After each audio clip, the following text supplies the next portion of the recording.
High court చేసిన తప్పుని supreme court సరిదిద్దింది. రాష్ట్రంలో అవినీతికి పాల్పడిన 13 మంది అధికారుల మీద విజయవాడ అవినీతి నిరోధక విభాగం సెంట్రల్ ఇన్వెస్టిగేషన్ యూనిట్ నమోదు చేసిన ఎఫ్ఐఆర్లను రద్దు చేస్తూ ఆంధ్రప్రదేశ్ హైకోర్టు గత ఏడాది ఆగస్టు 1 వెలువరించిన తీర్పును సుప్రీంకోర్టు గురువారం కొట్టేసింది. ఈ కేసులో ప్రతివాదులు అందరి మీద ఏసీబీ దర్యాప్తు కొనసాగించవచ్చని స్పష్టం చేసింది. ఇక మీద ఇలాంటి ఎఫ్ఐఆర్లు దర్యాప్తును సవాల్ చేస్తూ దాఖలే పిటిషన్లను ఏపీ హైకోర్టు విచారణకు స్వీకరించొద్దని ఆదేశించింది. ఈ తీర్పు కాపీ వెలువడిన 6 నెలల్లోపు ప్రతివాదుల మీద దర్యాప్తు పూర్తి చేసి తుది నివేదిక దాఖలు చేయాలని ఆదేశించింది. వాళ్ళ మీద అరెస్ట్ లాంటి కఠిన చర్యలు తీసుకోరాదని నిర్దేశించింది. దర్యాప్తును వేగంగా పూర్తి చేయడానికి ప్రతివాదులంతా సహకరించాలని సూచించింది. Justice MM Sundaresh, justice Satish Chandra శర్మలతో కూడిన ధర్మాసనం గురువారం మేరకు కీలక తీర్పిచ్చింది. అవినీతి నిరోధక కేసుల దర్యాప్తు కోసం ఉమ్మడి రాష్ట్రంలో Hyderabad ACB central investigation unit police స్టేషన్గా నోటిఫై చేస్తూ 2003లో జీవో ఇచ్చారు. రాష్ట్ర విభజన తర్వాత 2016 అక్టోబర్ 15న ఏసీబీ డీజీ కార్యాలయాన్ని విజయవాడకు తరలించారు. దాన్ని ఏసీబీ కేసుల విచారణ పోలీస్ స్టేషన్గా కొనసాగించారు.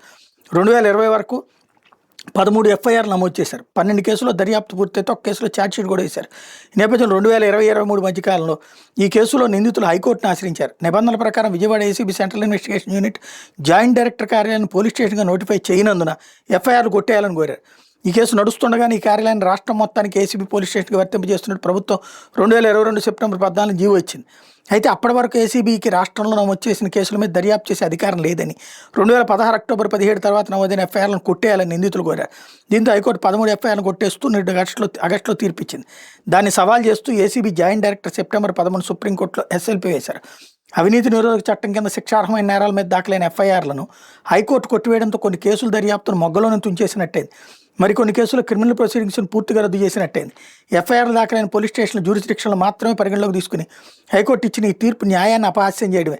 ఒక సాంకేతిక కారణం చూపి ఎఫ్ఐఆర్లను కొట్టేసినప్పుడు ప్రత్యామ్నాయంగా మరో జ్యూరిస్డిక్షన్ చూపాల్సిన బాధ్యత హైకోర్టుకు ఉంటుంది. ఉమ్మడి రాష్ట్రంలో ఉన్న చట్టాల్లో మార్పు చేర్పులు సవరణలు రద్దు చేస్తే తప్పితే రాష్ట్ర విభజనకు ముందున్న చట్టాలను విభజన తర్వాత 2 రాష్ట్రాలకు వర్తిస్తాయి.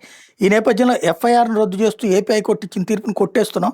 వీటిలో ఇప్పటికే దాఖలైనవి ఇకపై దాఖలు చేయబోయే ఛార్జ్షీట్లను దర్యాప్తు తర్వాత ఏమైనా ఇతరత్ర అంశాలు ఉంటే వాటిని సవాల్ చేసే స్వేచ్ఛను ప్రతివాదులకు ఇస్తున్నాం ధర్మాసనం తీర్పులో స్పష్టం చేసింది. రాష్ట్ర ప్రభుత్వం తరపున సీనియర్ న్యాయవాదులు సిద్ధార్థ రుద్ర, సిద్ధార్థ అగర్వాల్, గుంటూరు ప్రమోద్ కుమార్లు వాదనలు వినిపించారు.